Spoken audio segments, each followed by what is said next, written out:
Depeche Mode. I thought that was a good introduction song for a discussion with Sean Helton of 21st Century Wire, mainly about his killer analysis of the movie Nightcrawler. The movie involves a lot of driving, crazy driving, but it goes a lot deeper than that. And so we're going to talk to Sean. Sean, if you would, say hello. Hello. Thanks for having me on, Jay. I really appreciate it. I didn't expect there would be such a response to this particular article, but I'm glad that people seem to like it. Yeah, it kind of blew up. I saw it all over all kinds of alt media sites. It was from, everywhere from David Icke to, who knows, it was everywhere. So I thought this really needs to be on Jay's analysis because it's not your typical movie review. It's very much, in the vein of what I write about. And 21st Century Wire, for those that don't know, has been very gracious lately. They've posted a lot of my stuff. And so, Sean really dug what I've been doing. So I wanted to talk to Sean, get his thoughts on everything from this film to, other Hollywood propaganda to maybe geopolitics, stuff like that. Sean, tell us about you. Tell us about 21st Century Wire. How'd you get going with that? Yeah, so that happened about April or May of 2012. I had actually been following Patrick Henningsen for a little bit longer than that, probably since about 2011. I'd seen him in RT as well as InfoWars and things like that. And ironically, I just seemed to kind of agree with a lot of the things. It was one of those weird things, was sort of a chance meeting, but he spends usually half of his time, or most years, half of his years out, half of the year out here in Arizona, and half the year in London. Okay. And he just happened to be here when I moved to Arizona, and we basically connected from there. We did a story together. Up to him.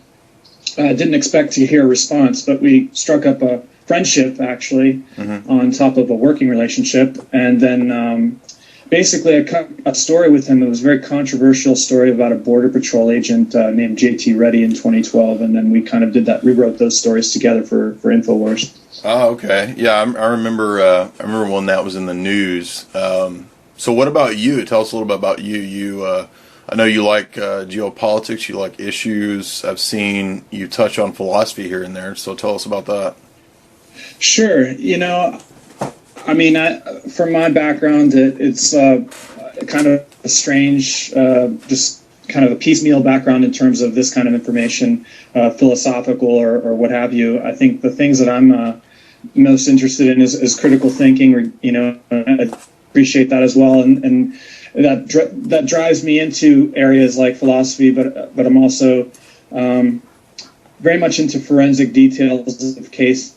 And I spent a lot of time looking at that kind of information and propaganda. I feel like what we try to do at 21 Wire, and what I've really tried to learn how to get even better at, is to decode propaganda, certain modes of propaganda through realms of media, which I know that you do as well. Right. So, so my background has nothing to do with geopolitics. Actually, I did live in Washington, D.C. for about 26 years.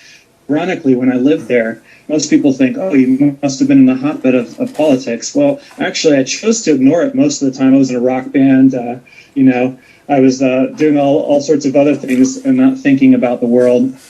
And it was about 2008, I realized once we had the crash, I could sense something strange happening about the tail end of 2007 in my personal life, but also I could sense other things were happening around me. And then when the crash occurred, that's when I really dug in deep and started to look at all this all these kinds of information. So would you say, like, were you awake to, conspiracies or the New World Order, globalism, things like that prior to 2008, or was that something that was gradual, or did you have like a shock awakening? It was more of a shock awakening. I would say that I actually had, elements of waking up here and there. Sure, I questioned things. I lived listen to this. Lived 10 minutes, less than 10 minutes from the Pentagon. I remember 2001, September 11th very clearly. Right. There was smoke billowing out from the Pentagon. I could see it from my apartment, actually, where I was at.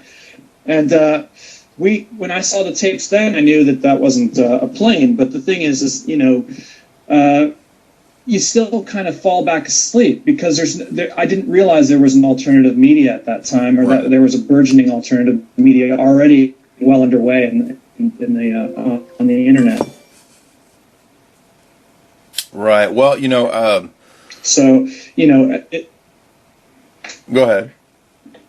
Oh no, I was just going to say, so I kind of happened upon this all in a very weird, strange manner, and as my evolution in terms of waking up, it started to make me realize that I had I'm sure that you feel this way too, that you have a role in society to give this kind of to give your thoughts on information and to try to help bring people to some clarity. Yeah, I mean, it kind of goes hand in hand with studying philosophy because you get really interested in kind of everything. The great thing about philosophy is that you can do a philosophy of and then insert whatever you want. You can do philosophy of art, philosophy of film, philosophy of geopolitics. It doesn't matter. So, yeah, I mean, it touches on all bases, all possibilities, and that got me interested in looking at the bigger picture, what's going on in the world. And like you, probably around 2003 or 4, I was looking at 9/11 and thinking something's crazy about this. It's not adding up. This doesn't make sense. So definitely a key event, I think, to kind of shake people who are willing to question things out of any kind of slumber they had. All right, so yeah, you made a good point there about media. And I think the front guns that this system has is its psychological warfare and its media propaganda. That's kind of the big veil that they have over everybody's eyes. And so decoding that, what you talked about, that's really what has to be deconstructed to step out of this matrix, to use the standard pop analogy. So let's talk about Nightcrawler first. This was a great analysis. You really went in depth, and I read your analysis first and had not seen the movie, and then it made me want to see it. So I watched it, and I'm sitting there taking my own notes and thinking about what you'd written.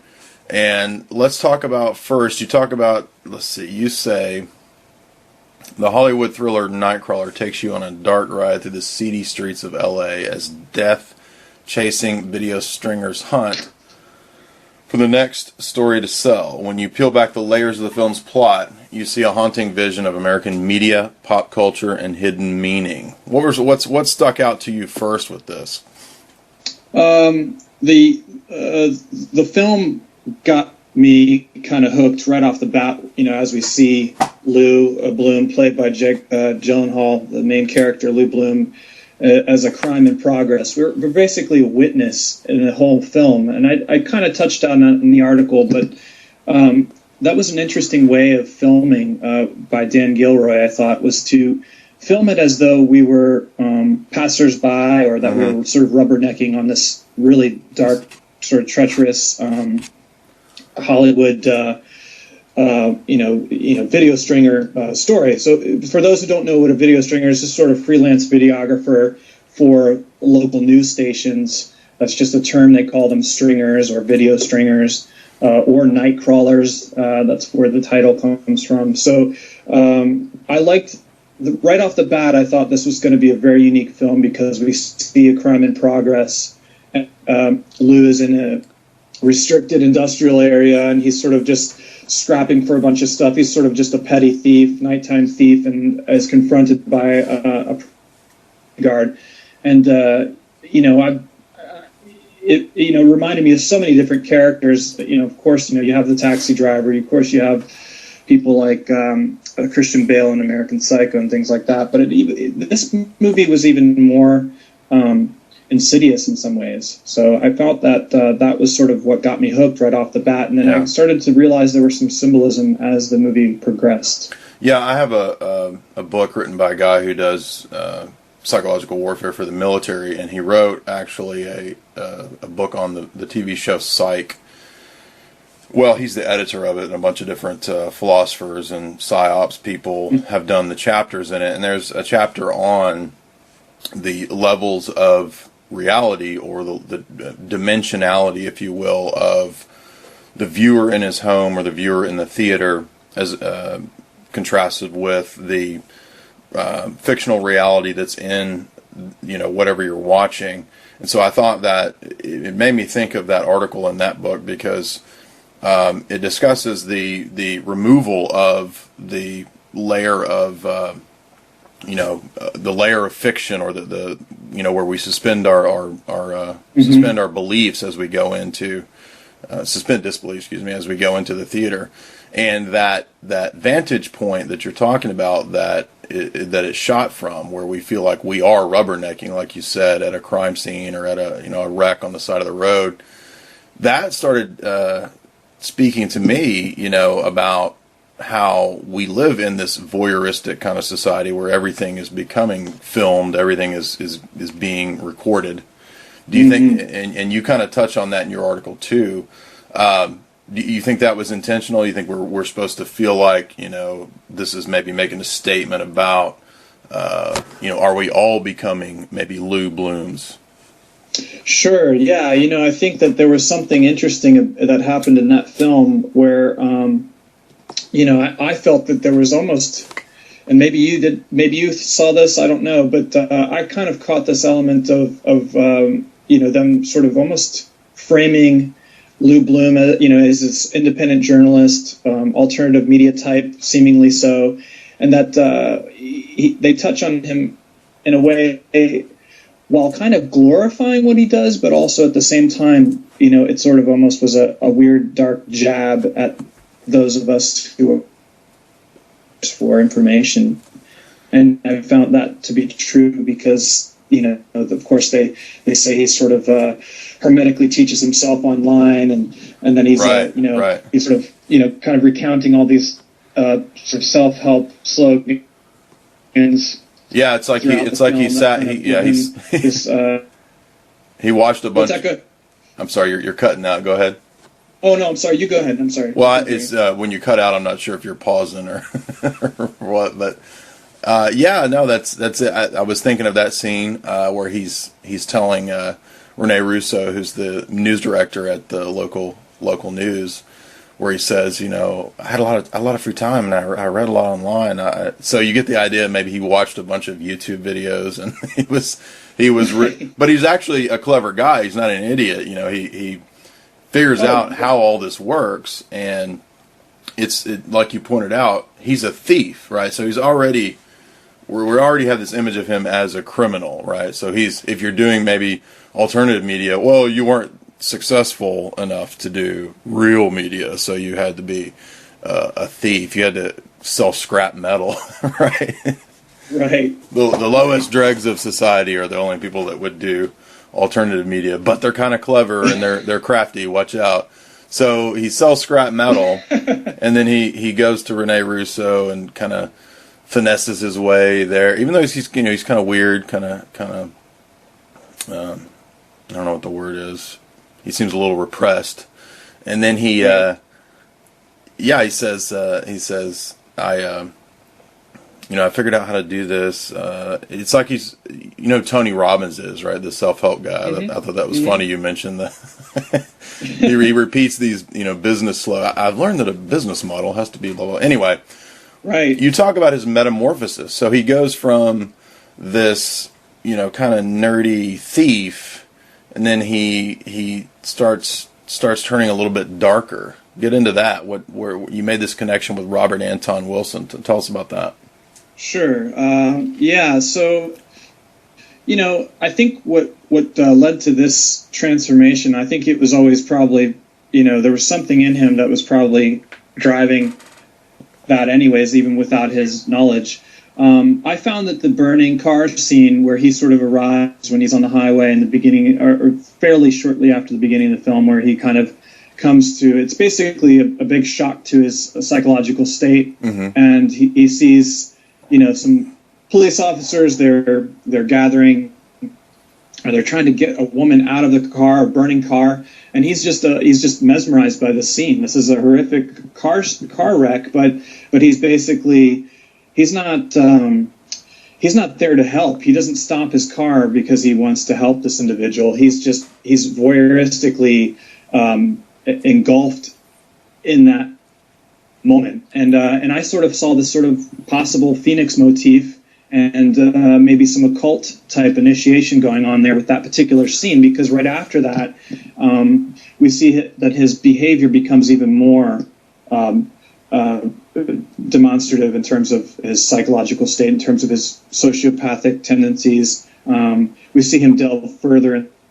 When I brought up Robert Anton Wilson, it made me just think of his commentary on the psychic assault. And in the article, it's just a great quote. Here it is. The quote that I had was the so-called black magician. This is from Robert Anton Wilson. The so-called black magician is a new brain, hominid fear merchant who has somewhere learned that there are more powerful intimidations than a physical assault. The dimensions of horror, terror, and mind warp are discovered. You can scare people and acquire greater power by the exploitation of a psychic assault. So, to me, that was exactly what right. We kind of, I just saw a total correlation of that event and what was going on in Lou's mind and where the movie was headed. Right. It makes me think of, Carl Jung. You mentioned Jung. He talked about the shade, which is sort of the darker aspect of the psyche that kind of lurks within all of us. And, Lou's one guy, like you said at the beginning, and then he sees this traumatic event, this traumatic situation, and this kind of jolts him. It brings about this shock that begins to bring forth the shade. And that's exactly what you're getting at with Wilson there. And that is, I think, where mass media ties into psychological warfare. We can see a parallel to what you mentioned, like with 9/11. 9/11 was broadcast, for everyone to see in the same kind of voyeuristic way. Not that we shouldn't know about events, but that was, I think, an event that was intended, to be shown to everybody to kind of bring forth a shock, or, in psychological warfare, some groups talk about aesthetic terrorism, that there's a kind of a glorification of mass ritual traumatic events that shocks the collective unconscious. What do you think about that? Yeah, no, I absolutely think that. And then when you have, military leaders such as Michael Aquino and the other man, I'm forgetting his name off the top of my head, but basically the other guy who was involved in writing a paper called Mind Warp back in the 1980. I'm sure you've seen that at some absolutely a story about a year ago, and included that in an article I was doing, and they kind of they make it seem, oh well, that was just sort of fantasy. We were in the military. We were all just sort of thinking of creative ideas and ways to think about the future. And it's like, well, look, you do understand that that's pretty peculiar, that you'd be literally talking about mind warping and the manipulation of the public and deceiving the public. And there were occult associations to Michael Aquino, and so that even weirder. So you factor in the Satanic Temple stuff that he was involved in with the writing of this psych warfare paper, and he was himself a psychological warfare officer. Right. Certainly was very concerning. So it's exactly what you're talking about. Yeah, Colonel John Alexander, I think, is another one of the top PsyOps guys that writes on that. And there's other, The Mind Has No Firewalls, another classic PsyOps essay that deals with penetrating beyond the conscious mind and attempting to manipulate the subconscious through archetypal images. Now you go from that to talking about what we saw with this ridiculous Ebola event, and you give a great example from that obviously staged plane and Ebola scene where they're transporting an Ebola victim, and there's the guy with the clipboard just kind of walking around. It was fun. So this has the effect that people are watching this and we're thinking that this is this great pandemic coming, and at the same time they're kind of throwing it in our face that it's a joke. So Right. the fact that it's displayed as a joke can itself be a form of trauma, because it says to the viewer, wait a minute, the people running things are willing to do a joke on that scale. And it's not just a joke. I mean, they really wanted to have people, distracted and terrorized. But Sure. it's mass media that's terror. Absolutely. Yeah, no, it's their CIA counterparts behind them that are sort of doling out their stories that are terrorizing the public. Yeah. That's how I view it. But yeah, no, that was I found that scene was just kind of funny to pop in this article, just because for those who might just sort of read this article and not maybe associate some of the recent events that have happened that we've Right. seen in the last year, I thought it would be kind of a timely thing to throw in there. And, and it also, kind of leads us to the propagandized media in terms of, we basically have the Smith-Mundt Act, which was there to sort of protect the American public against media propaganda, has now been rendered obsolete since July of 2013. So, yeah. Yeah, propagandizing is legal now. Of course, it was already being done forever and ever, but Sure. now it's on the books that we can do it. So, and there's no rule that the news has to tell the truth. They can kind of do whatever and that comes out in the film, because they, like you mentioned, Lou comes upon these crime scenes and he realizes that if he kind of moves the bodies and alters them a little bit, they're sexier, they're darker, he can it's a better sales pitch, right? If the crime scene's Sure. more chaotic. Absolutely, and I think that's what exactly the point I was trying to hit on in terms of evoking that correlation there. But yeah, no, it was a fascinating film. I saw a lot of weird things. I saw some things I didn't include in the article, but as I thought about it later. But as everything is sort of timely, you have to write these things, and of course you can always add to them in your mind. But You talk about Oedipus. You talk about Nietzsche, and then you talk about Oedipus.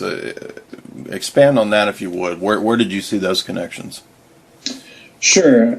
So I kind of took also that because there's a lot of articles written about this particular film, but basically them talking about Lou's ambition. He had so much ambition. I kept hearing that, or kept seeing that in other things that people were writing about the film, and I thought that was kind of interesting. And I sensed that too watching the film, but what I sensed was more of a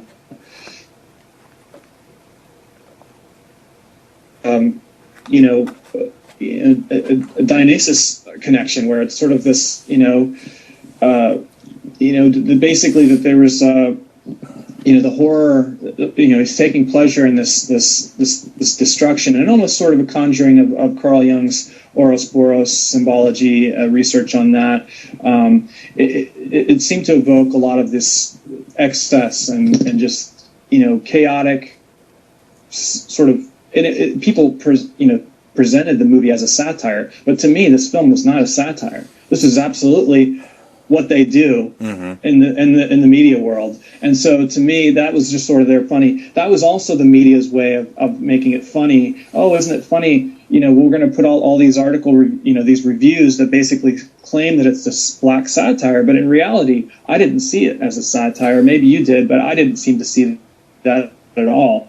I saw it more as another version of basically them trying to, again, as you were mentioning, trying to deceive the public with this, talking about the clipboard guy, while it's in and of itself is a tragic scene in itself. And so if we were to actually view the film Nightcrawler as a satire, then we again fall sort of asleep. Oh yeah, that's, that was it was a sort of a dark parody on reality. Mm-hmm. That's not really what goes on. And in reality, as we researchers, we know that not to be true. So yeah, I thought that sort of a Nietzschean type archetype in there as well. So that's that's sort of kind of where it's sort of this savage nature of man. I would agree. I think it was kind of giving us the viewpoint that all media is lie, right? So, and I think maybe this is just my own speculation, but maybe the reason that the mainstream media puts out so much absurdity and contradiction, and even broadcasts their own, impossibility with that image of the guy with the clipboard, that we're watching this, right. And our common sense is assaulted because we think, well, that doesn't even make common sense. It's not commonsensical. And I think maybe that the purpose is to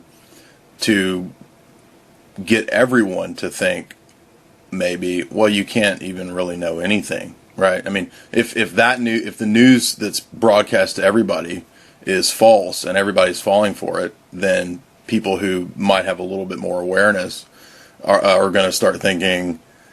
In other words, it would dim any hopes at all of getting people to actually look for truth or see the truth, right? Because in other words, it's all deception. Well, we're all lying. We're all Lou Blooms. We're all Rene Russo's character.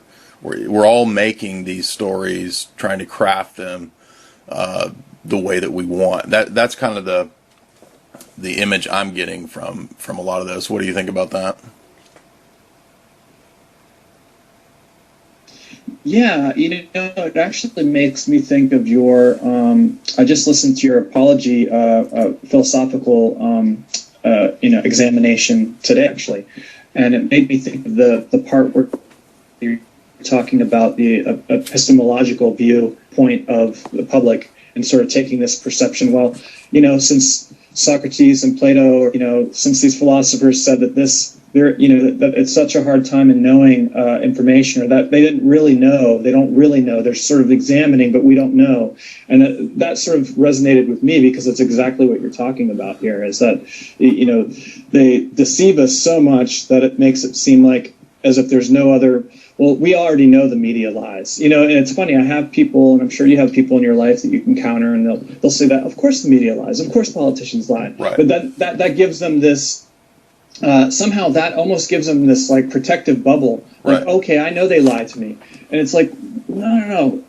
But do you understand that it's so much more than that? And so I feel like that gives them this sort of, I don't know if it's the normalcy bias that kicks in with them, or they want to just basically then sort of make it seem as though it's not a part of their paradigm, that they don't really want to go any further than that element. But basically, when I was listening to your examination this morning, it made me think of that exact idea.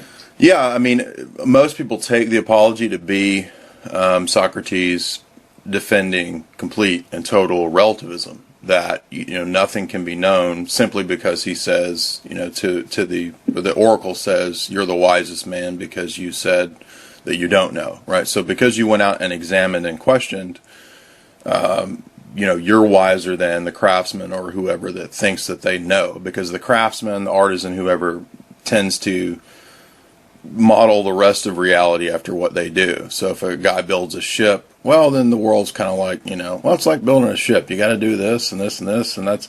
And so because Socrates questions this guy and he's not really ever thought beyond, the trade that he's practiced about reality, this leads people to think that the apology is a defense of relativism, when it's not. It's the exact opposite. What leads Socrates to coming to truth, to coming to understanding that there are absolutes, there are objective principles, there is logic, etc., is questioning, right? So it's kind of a paradoxical approach, and I think you're totally right to point out the Nietzschean element of the film, because the film, I think, seems to be saying that there's not truth. There's not anything that's objectively knowable, really all we are is we're all crafting our own little grand narratives, and it's whoever can sell it the best. That's who's.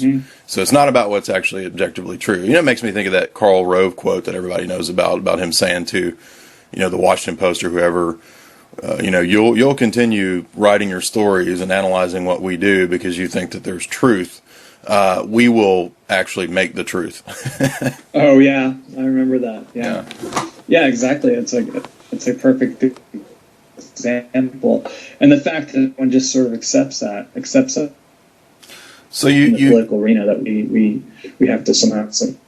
I thought it was neat that you tied in these older, faces of. I remember going to the VHS rental store back when I was in high school, and you'd see that dirty, ruffled VHS copy of Faces of Death. Right. I think we got drunk one night and watched it, and all I remember is like monkeys getting hit on the head with a hammer or something like that. But yeah, so that's an interesting point where we have this popularization of kind of the brutal maybe or the bizarre, and I like weird bizarre stuff, so I'm not being prudish here, but. Nightcrawler kind of fits in that same vein. What made you make that connection? I started thinking about sort of how this kind of level of violence. First, I actually didn't include it in the article, but I was also, of course, thinking of the television series, the ongoing television series that has been going on forever, Cops. But I didn't include. But that made me think of other things that were more violent that had been in film or media over the years, and the Faces of Death and Traces of Death films always in high school. You and I think about the same age, so in high school it was the same sort of thing for me. We had our friends come over and everybody's watching this crazy shit, and don't even know what's going on, but you're just like you're sort of fascinated but horrified at the same time and don't know really what to feel. But I thought that the reason I threw that in there was because, well, the film has a decidedly 80s veneer to it. It does, right? Much like Drive did. Right. And I felt that those films, in particular, in the original Faces of Death, while it predates the 80s, it was more really got popularized in the 80s, and then that sort of made it possible for Traces of Death films to become popular later. But recently I watched the Pennsylvania State Senator Treasurer Robert Bud Dwyer, that scene. I watched it on a live leak. I hadn't seen it in years, and that is an intense scene. I mean, that is that is just a really horrific to even see that. The fact that aired on live TV, right? People were probably thinking, I can't even imagine what you would be thinking at that point in time, seeing someone do that to themselves. But yeah, I mean, but it was still just as shocking as I'd seen it. From JFK to that to I guess all the way back to footage from war film film reels showing dead soldiers and so forth. This is all geared towards having that effect, and so we have these kind of ritual events that happen every decade or so. That's the biggest media event, and it's usually a big tragedy. So we're not we don't tend to sacralize the good things that happen every 10 years. We have these horrific tragedies that everybody remembers every 10 years, from JFK to 9/11 to So I thought you made a good connection with Network here. Have you seen a movie that it made me think of? Have you seen To Die For? Oh, I have seen that. I forgot about that. Yeah, and that's with Joaquin Phoenix and Nicole Kidman. Yes, thank you. Yeah, Gus Van Zant's early film where Jake Gyllenhaal's character reminded me of Nicole Kidman's character because they both want to break into media, and they over time they get progressively more psychopathic and just completely lose all feeling and humanity. in order to, have the spotlight, have the illusory dream that they're after. Yeah, that's a great connection there. I hadn't thought about that movie in terms of writing the article, but it totally I see the correlation there. Yeah, it was that was a really weird, impactful film. I haven't seen it in many years, but it was one of those weird ones that sort of definitely shakes you out of what your notion of reality is. Yeah, what you think reality is. I thought you were prescient as well or insightful to talk about Lost Highway, because I'm a big David Lynch fan. So I think I had to watch Lost Highway probably 10 times before I felt like I actually got a handle on it. I remember watching it. Yeah, we went to the theater in high school to watch it, and I remember sitting there, and I had no idea what was going on, but after studying philosophy and then coming back to it, you have a similar situation. You have, David Lynch almost always includes some kind of traumatic car wreck somewhere in his movies. Mm-hmm. And then the person has a dissociative traumatic experience that completely alters them. And then we don't know if they're dead or in some kind of, psychical in-between state. And that led you to talk about the media feeding off of your psyche. So go into that. Talk about what do you mean by the media feeding off of our psyche? Well, it's kind of what we've been touching on, just the idea of selling violence and selling a crisis to extract our soul, basically kind of make us soulless in terms of how we view things, and sort of it's what people talk about when we say, in alternative media, when we talk about how people are desensitized. Well, it's beyond desensitization. It's almost as if they're stealing part of your soul, and your psyche is connected to that, and so it's sort of as we, it's sort of to me, I saw that there was this. Feeding off of your psyche for me was basically as the film is coming to its zenith, its culmination, right? So Lou enters this home invasion scene where he's there while some of the victims are still partially alive, right? Which you can almost see that. Well, okay, a normal person would then call 911, right? But the fact that he comes in and uses it as a vehicle to insidiously sell his own soul in the process of selling other souls to media. So that to me is where I saw sort of the media feeding off the psyche and that sort of idea. But the victimization. Before we move on, what is what in your analysis?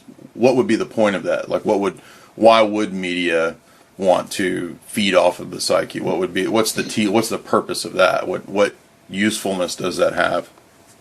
Well, I'm sure I know you've touched on it. I've read a number of your articles where you talk about the same concept. To me, it's about control, and if they can, it goes back to the Robert Anton Wilson quote of the psychic assault. It's a form of psychic assault to control, and those who are fear merchants who work in media and major media outlets, who work in intelligence operations, who correspond with media outlets, who basically deliver the news for them to sell, exactly, so to speak. Right. Those people have to be like Lou Blooms. I wouldn't think they couldn't be like him, because that's exactly cosm. This movie is a microcosm of exactly what goes on in major media outlets and how they dispense news. There you go. Yeah, you nailed it. Just like network. So let's talk about, because you referenced the Ebola thing, and it also makes me think of Ferguson, because we see a similar, almost a fetishization of what other writers have called the triumph of spectacle, as well as kind of the, we had Ebola, and then it moved into Ferguson. Ferguson kind of took the stage away from ISIS and Ebola. What are your thoughts on Ferguson? I know that 21st Century Wire has had a bunch of really good articles analyzing what happened at Ferguson. What's your take on all that?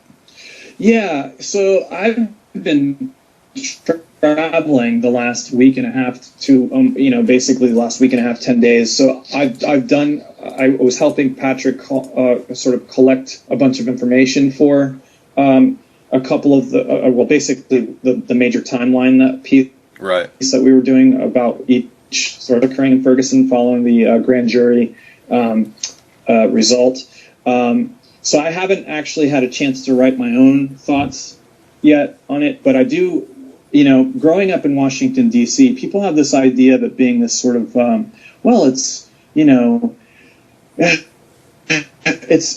a model for, and some people who are knowledgeable know that that's not true and that's not the case. But the reality is that people have this idea, this utopian vision of government and Washington, D.C. And because I lived there for 26 years, I can tell you how insidious it is and how segregated it is. So, for instance, my fiance is, she's part black and part Mexican. So, very often she said to me that, the only people, who have been racially divisive towards her were people of color.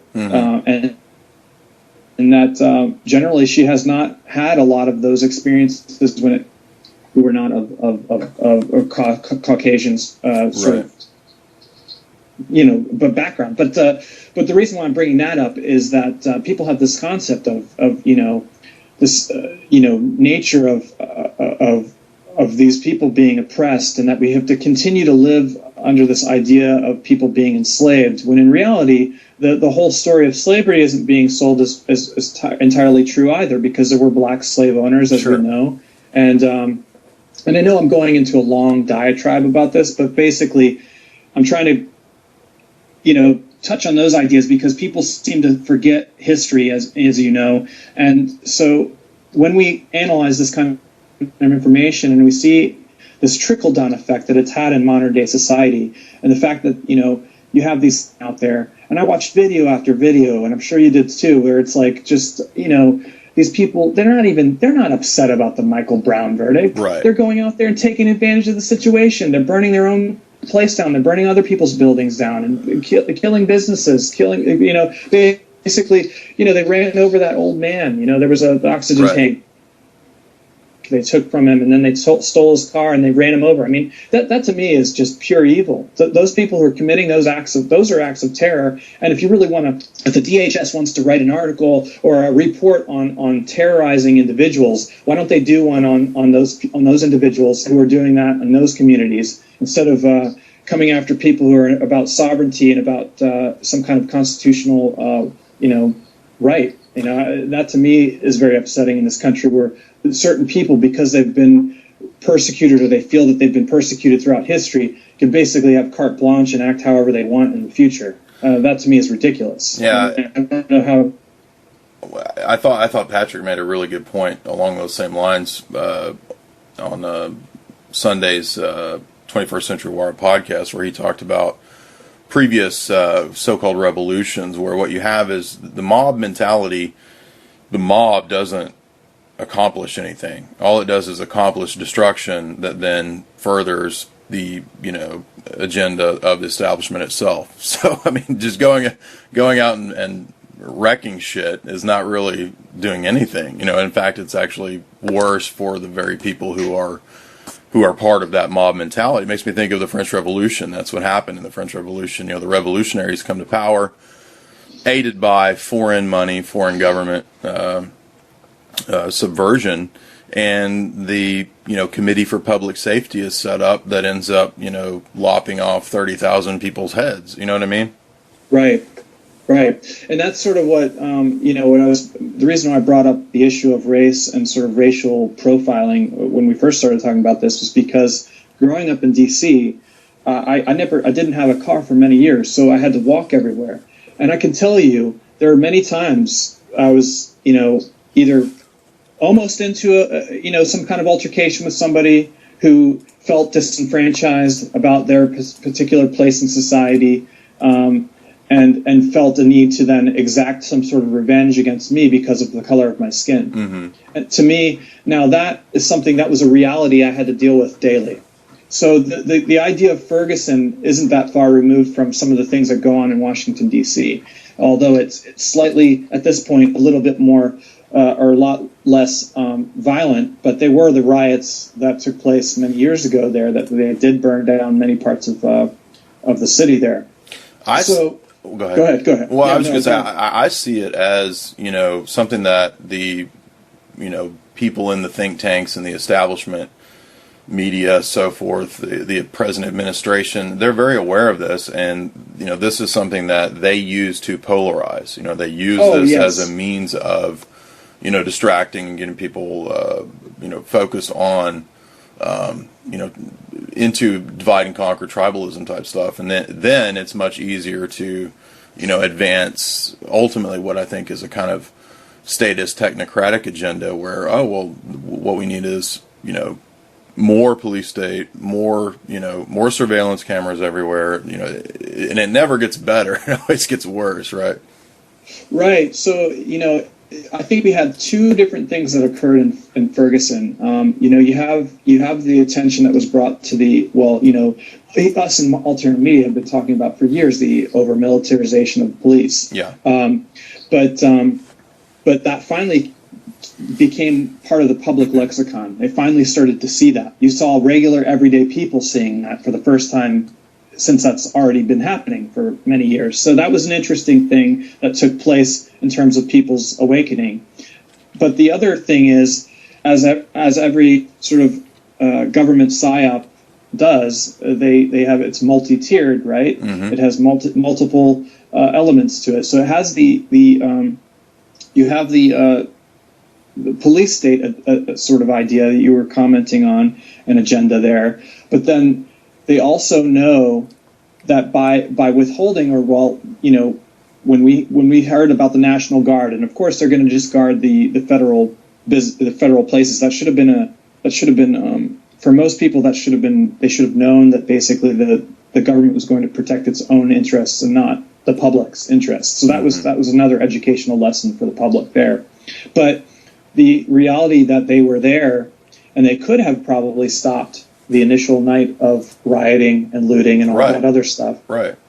And they allowed it to take place. They definitely did allow it to take place on some level. Now, will anyone ever admit that? Will they ever get a congressional hearing where that is actually discussed, or that aspect is discussed? No. There will never ever be any inquiry, not even from the right, because, see, they know that the Ferguson thing fits into their neo-fascist agenda, which you commented on with the technocratic viewpoint they have on society and the fascist viewpoint they have. So for them, it's great because then they can kind of continue this idea that the public was so afraid of what happened in Ferguson, they'll call for more military and more military spending, and we'll have to have all this other stuff in place. So there's that agenda. But then, of course, there's the polarization of the race, the racial hustlers like Al Sharpton and Jesse Jackson, who go out there and basically paint this image of framing reality for their own cause, and basically it's they're designers of a reality but not reality, and so they capitalize on that sort of idea, and I think that's what you're talking about. Well, in Nightcrawler, that Rene Russo has that scene where she's talking about crafting the home invasion, the home invasion horror, right? Where the idea is to get, the rest of the population thinking this is coming, right? Well, I mean, what's the chances of a home invasion? Very small, right? And I think it's the same idea. There's probably not in the near future going to be riots and looting in your hometown, hometown USA. But the idea with Ferguson is, uprisings are happening. Everything's about to go to shit, right? So it's another version of this fear tactic, and that's really what I think we see with, as you called it, a Hollywood psychodrama. It's just from one story to the next. It's just basically be afraid of this, be afraid of this, be afraid of this. Right, and I think that's, and then to sort of, as they injected in the movie, which I thought was a funny thing, the whole self-help thing, false evidence appearing real, that was a joke for us in alternative media, right? Because it's always false evidence appearing real. Exactly. So for me, I was like, oh my God. I mean, it's both sad in a way that that's thrown in there because I know why it's put there, but it's also just like, yeah, we got you. We hooked you in. Right. We know what we're doing, and we know that you're watching us. That's what I saw Nightcrawler as. They know that us and alternative media are watching them and are watching them every step of the way. And that was sort of an inside joke. The whole film was sort of an inside. You could see it as an inside joke in terms of that. So. Yeah, Richard Kelly's movie, The Box, which followed after Southland Tales and Donnie Darko. I don't know if you ever saw it. A lot of people didn't like it. I thought it was interesting because it had so many esoteric notions involved, and one of those, I think the tagline for the movie is something like, they know we're watching you, they know you're watching, or we know, it's something like that, but it's essentially that we know that you're watching, and you know that we're watching, and we're all watching. Yeah. So, and another point of this voyeuristic side, and I think reality television, the introduction of that genre of low budget, television and film making, found footage films, although these new trends of where we see entertainment going, fits into that panopticon voyeurism of getting everyone used to being watched all the time and watching everyone else all the time. So it's not just a matter of, say, the controllers at the top, the NSA or wherever, watching everything, but kind of getting everyone converted into a fascination with voyeurism. And in my opinion, you can see this all the way back to Hitchcock, where in Rear Window, Jimmy Stewart's character is stuck in his house for several months, and he's sitting there. He ends up watching everyone else in their apartments, right? So this fascination with living other people's lives, right? Not living your own life, but converting everyone into just another version of synthetic living. Yeah, and you touched on that in your apology examination also.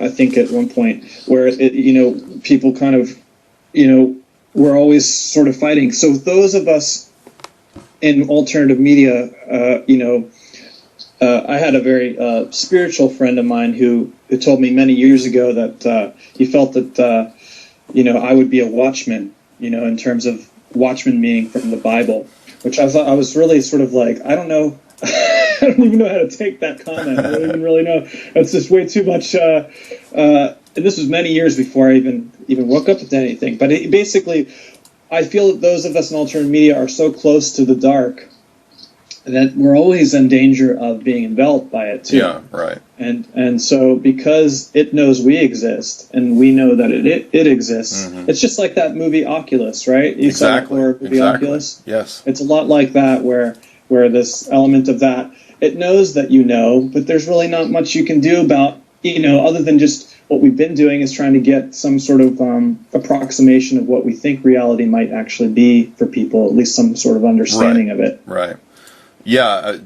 Hoffman's book, Secret Societies and Psychological Warfare, gets into that very, very aspect of it, where when it becomes an obsession for, watching the dark side of things, that it tends to kind of pull you in. So you have to keep yourself in check. That's kind of why I try to deal with different topics. I think if I just dealt with the dark side, I'd go nuts.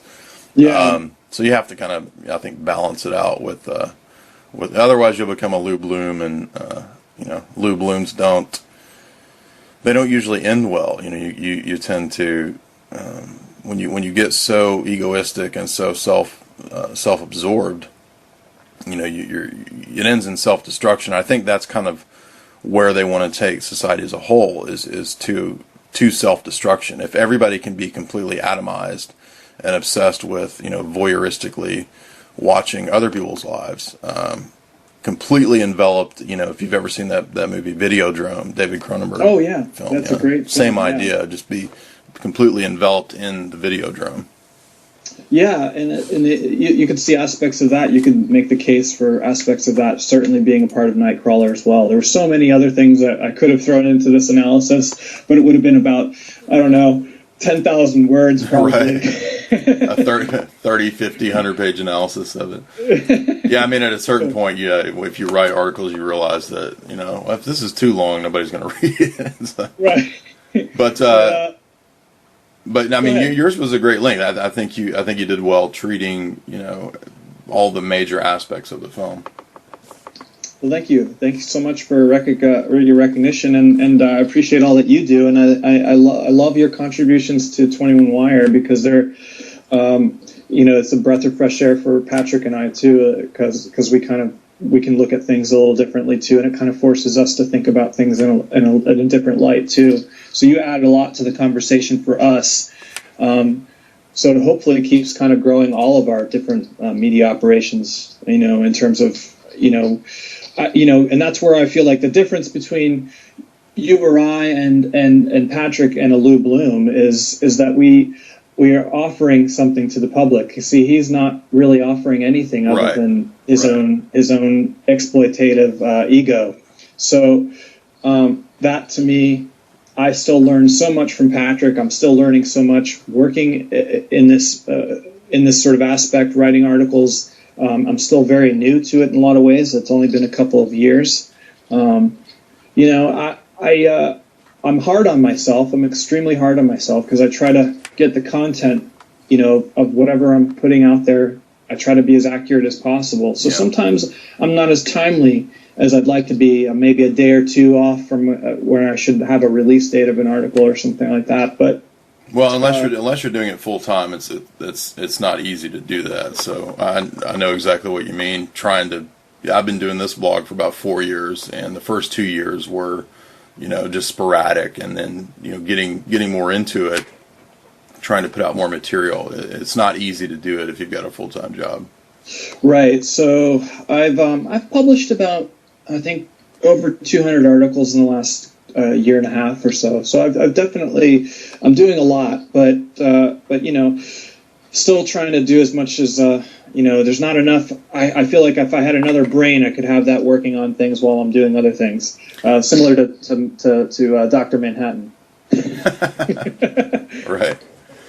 Well, here, before we're coming up on an hour here, but before we come to the close, I want to know what you think about just my own interest lately. I've been writing quite a bit about AI and transhumanism, and you guys have picked up some of those articles. What are your thoughts on that? Where do you think we're going with that? What's the real threat? What's the the fictional sci-fi sensationalist element to it? What are your thoughts on that? Yeah, I've written somewhat on that subject as well. I first off, I really enjoyed the Terminator one too, because I felt that was kind of interesting. There were some really great parts to that. Well, I came across your article when I was doing that, so yeah. Hello? You know, yeah. I mean, I'm worried about this aspect. I mean, I actually felt like, I don't know if you did see the movie Oblivion. I can't stand Tom Cruise, but I have to say, he's done some interesting science fiction films as of late. Edge of Tomorrow and Oblivion. I did, and that was one of the earlier analyses I wrote that took off pretty well. So I'll send you that. I think you'd really like it. Uh-oh, breaking up on me there. Hello? Yeah. I did an analysis of Oblivion when it came out, and it got pretty good do I'll send you that because it's definitely what we're talking about. No, I definitely think that touches on what we were talking about. Well, because you had the movie with Matt Damon too, the science fiction film. I'm blanking on the title of it. Also came out. Elysium, thank you. So you have that kind of film. So you have this idea of people having this concept of these, and in reality, we know that there are NASA Black Ops projects going on. Right. So you know, could it be that there is a formulation to, and then obviously your excellent analysis of Interstellar, it's like, you know, could there be a push for, you know, an existence for those out in outer space, while those of us are then left to scavenge and be scavengers, but then treated as if we're criminals, right, when we're like left on this dying, decaying planet. I mean, the concept of that archetype. I mean, I mean, it's such a weird, dark. I mean, there's no hope in that kind of future. Well, you know, that idea is in so many films. It's in, you know, it's the Bond film Moonraker. It's the same idea there. It's in Sky Captain and the World of Tomorrow. The whole point of that movie is to start over with a new Adam and Eve. 2012, that goofy Roland Emmerich film that was a CGI blockbuster with John Cusack. Oh, sure. You know, all the elites go onto these barges as the world is these super high tech. There's a new flood, in other words. So this Noahic ark. Like ark, as in an ark, the boat where the elites are going to survive, everyone else is going to die. That archetype keeps coming up. It does, and it makes you wonder what where that's headed. And you keep seeing new things and new spying things on in alternative media. New people are always uncovering the latest thing that's occurring and the latest invasion of our privacy. And while I do keep up to that to some degree, I also have to, and maybe you do this too, but I can't give in to the paranoia of all of that either. Right. Sure. I have to still live my life, and to me, I'm aware of it. I will write about it, and I know that it exists, and it is pushing things in a certain direction that I'm not happy with. But I can't allow them to control my level of thinking on a daily basis in terms of where that information is going, because that can quickly lead to a Mel Gibson type character in conspiracy theory. Right. That's one. I need to do that. That what actually gave me the idea to do this kind of stuff was I read long time ago. I think one of the first conspiracy movie analyses that you could probably find online was. Back in like late 90s, Michael Hoffman did an esoteric analysis of conspiracy theory, and it's really, really good. And I thought, hey, it'd be a good idea to start doing that on a regular basis, because so much of what's in film is actually predictive programming and so forth. So yeah, it's exciting to see you putting that out. And again, for listeners, go to 21stcenturywire.com and check out Sean's work. He's not just writing on film, obviously. He's writing on all kinds of stuff, geopolitics, news events, you name it. And you've hosted a few episodes of the podcast, which are really good as well. Thank you. Yeah, I've enjoyed doing that. I'm hoping to do another one or two in the next couple months. I try to fill in when I can with him. Patrick is a workhorse, as you know. He's able to do so much. I try to help him where I can. I've been a little bit, as I said, bogged down with traveling and other stuff lately with holiday crap. So, well, what can we expect from? What are we going to see in the future here? What are you working on now? Okay, so I was just checking the news yesterday, and I'm going to do a more in-depth piece on this. The UN details Israel helping Syrian rebels in Golan Heights. Mm-hmm. I want to get into, it's something we've already been talking about, the connection between ISIS and Israel, mm-hmm. and that's been going on for a while now. And Patrick and I had, basically uncovered that over a year ago. Mm-hmm. But there's obviously now more and more of those connections. So I'm probably going to do a shorter post about something of that along those lines and how Turkey plays into that. Just some of those types of ideas. And, for me, because people are still afraid of, every time I write an article on Israel, I feel like I'm pretty fair. And I just present the information as I find it. But it's amazing how many people come on there. The sort of trolls that you get on the comment section about writing anything about Israel just becomes an implosion on some level for them, and they feel that they can't, that they have to somehow control that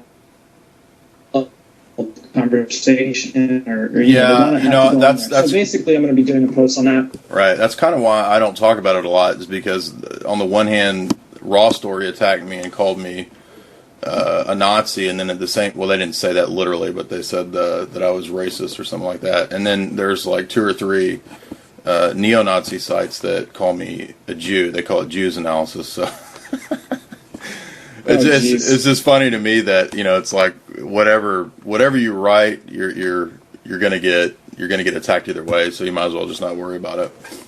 Oh yeah, no. It's just interesting how every time we write something, particularly they've honed in on 21 Wire with any of those articles for whatever reason. But basically, I want to frame also what Dean Henderson did a great article about the connection and the history of the alliance between Saudi Arabia and Israel. So I want to touch on that with this latest development in Israel, or with Golan Heights. So, interesting. So we'll do that. And there's a few other things I want to do.